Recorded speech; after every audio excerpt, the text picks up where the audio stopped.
les hommes. Je commencerai cette vidéo par les appeler les hommes. C'était des bonhommes, nous étions des bonhommes, l'équipe de France est en demi-finale. Bravo, c'est mérité, c'est assuré et c'est rassurant. J'appellerais ça la règle des 4. Plus sérieusement, tout est bon. Là, c'est comme si t'avais 2 chemins à choisir. Et tu choisis le bon. Le chemin où toute l'équipe, tout le monde est rassuré. Tout le monde, à chaque poste, est en confiance. T'es en demi. Hein, là, ça y est, l'option Coupe du Monde, elle est prenable. Hein, même si tu sais que tu risques d'affronter peut-être le Brésil. Hein, ça dépend si la Belgique gagne. Mais franchement, j'ai vu une équipe de France qui m'a fait énormément plaisir et surtout qui s'améliore. On a eu en face beaucoup de profils différents. Les groupes, je vous l'avais dit les gars, quand ça commençait à partir en vrille, tout le monde, je sais pas quoi. Les gars, c'est les 3 points, objectif de passer le groupe. La Coupe du Monde, elle commence à partir des 8e. Hein, c'est ça. C'est sur les gros matchs importants que tu te mesures, que tu t'évalues. Kylian, mais qu'est-ce que tu veux que je te dise, frérot?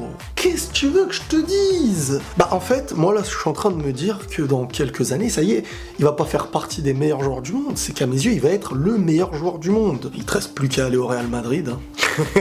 Non, plus sérieusement, je veux pas lui porter l'œil, mais bravo, magnifique. Alors il a mis des tempêtes en première mi-temps à celui qui le chargeait, j'ai oublié son nom. Il lui a mis des tempêtes sur chaque prise de balle. Il t'élimine son adversaire. Il a une pointe de vitesse qui me choque. Et ce qui me choque aussi, c'est que il n'est pas dans le fait de stagner en fait. C'est que chaque année, plus le duel est grand, plus il devient grand. Et ça, c'est magnifique. Alors, il y a les mecs de l'ombre en équipe de France, là, les Kanté.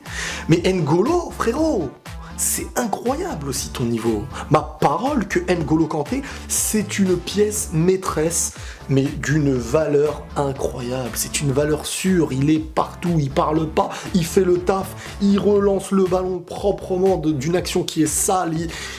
Très peu de gâchis et beaucoup de charcutage, tu vois, c'est dur de ressortir c'est comme si tu ressors d'une boucherie avec un steak cuit, tu vois, c'est incroyable. La défense, qui parfois on se dit c'est dangereux, c'est pas dangereux, c'est dangereux, quoi qu'il arrive, hein, à un moment donné, les adversaires auront des occasions, hein. C'est presque impossible de vivre sans aucune occasion concédée à l'adversaire, mais ça devient de plus en plus rassurant, surtout dans le jeu aérien, etc.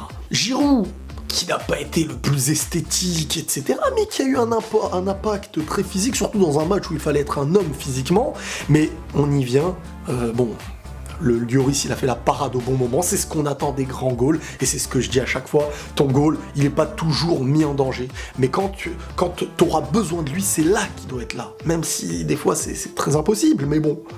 Lui, il sait que c'est là qu'il doit être là. Et là, Lloris, magnifique. Les deux de chaque côté, le Pavard et Hernandez.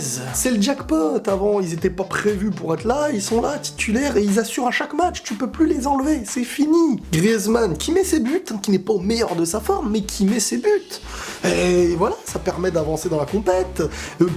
Et au fur et à mesure que le match avançait, au fur et à mesure, l'équipe s'est mise en confiance, et moi je l'ai vu surtout avec un mec comme Pogba.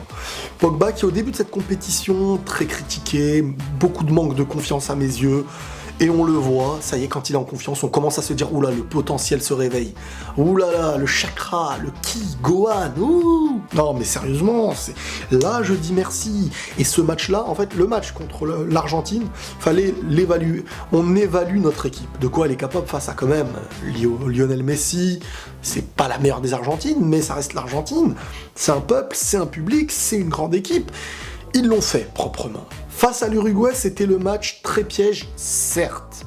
Il manquait Cavani.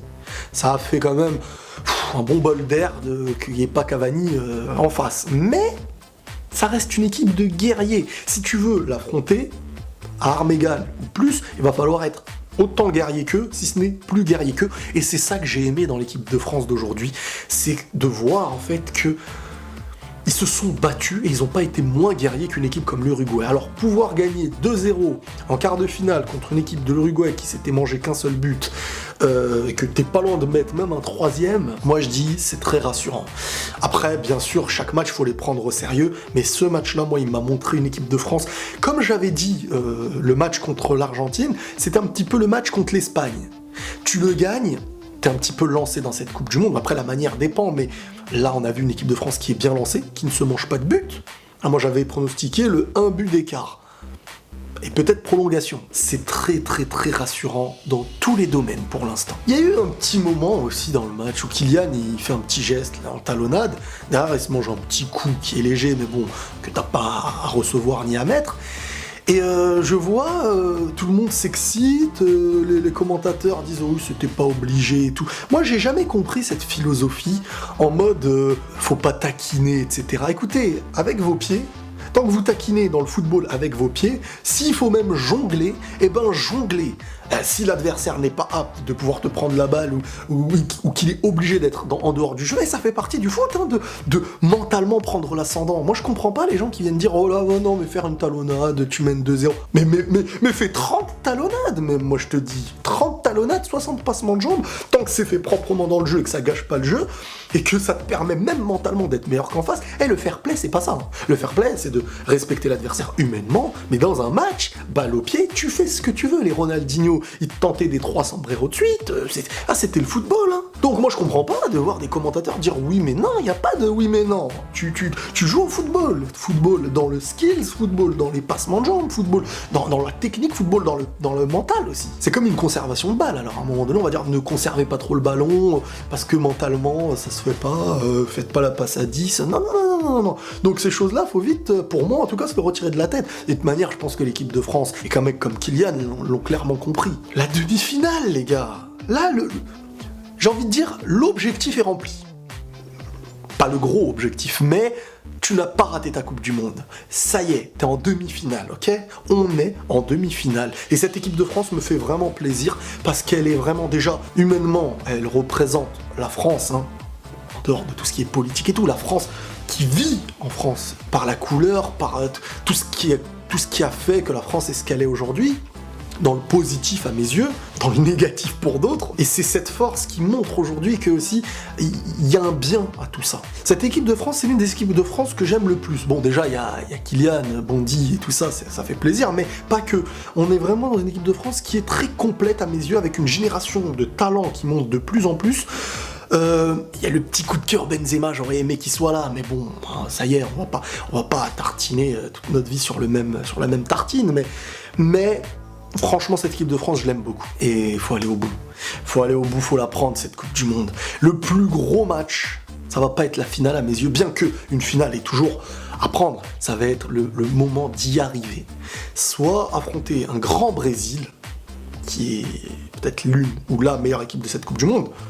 Elle n'a pas montré que des très bonnes choses. Pour moi, c'est la France et le Brésil, vraiment, qui peuvent la gagner. Je vous le dis tout de suite, hein. À mes yeux, le match il va se jouer sur la demi-finale de la France. L'équipe qui gagne sur le match de la demi-finale prochaine, France, soit Belgique, soit Brésil, elle prend la Coupe du Monde, selon moi. Après, c'est qu'un prono, ça ne veut pas dire que ça va se faire.